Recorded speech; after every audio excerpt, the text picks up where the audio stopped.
ಸ್ವಾತಂತ್ರ್ಯ ಹೋರಾಟದಲ್ಲಿ ಭಾಗಿಯಾಗಿದ್ದಾರೆ. ಮತ್ತು ಸಾಮಾಜಿಕ ನ್ಯಾಯ ಕೊಡಿಸೋದ್ರಲ್ಲಿ ಎಲ್ರಿಗೂ ಅವರು ಇಂಥದೇ ಜನ ಅಂತ ಇಲ್ಲ, ಎಲ್ಲರಿಗೂ ಸಾಮಾಜಿಕ ನ್ಯಾಯ ಸಿಗ್ಬೇಕು. ಯಾರೇ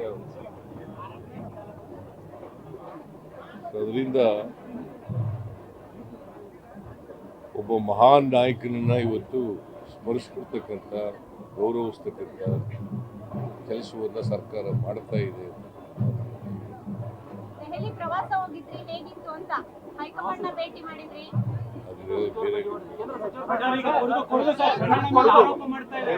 ಕೊಡಗು ಬಿಜೆಪಿ ಕಾರ್ಯಕರ್ತರೊಬ್ರು ಹ್ಯಾಂಗ್ ಮಾಡ್ಕೊಂಡು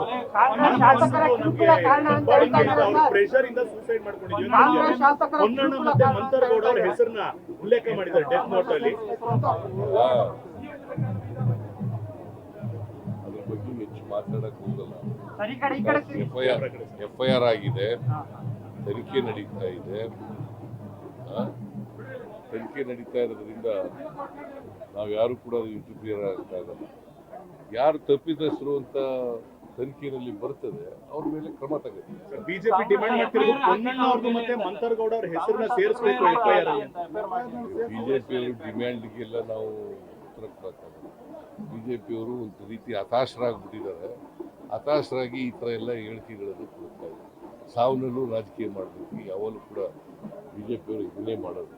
ಅದರಿಂದ ನಾವು ಅವ್ರಿಗೆ ಹೇಳ್ದದಕ್ಕೆಲ್ಲ ರಿಯಾಕ್ಟ್ ಮಾಡೋಕ್ಕೋಗಲ್ಲ. ಬಿಕಾಸ್ ಇಷ್ಟೇ ಹೇಳ್ತೀನಿ, it is already FIR is filed, case is registered and investigation is going on. At this stage, I do not want to interfere with the case. I do not want to make any statement.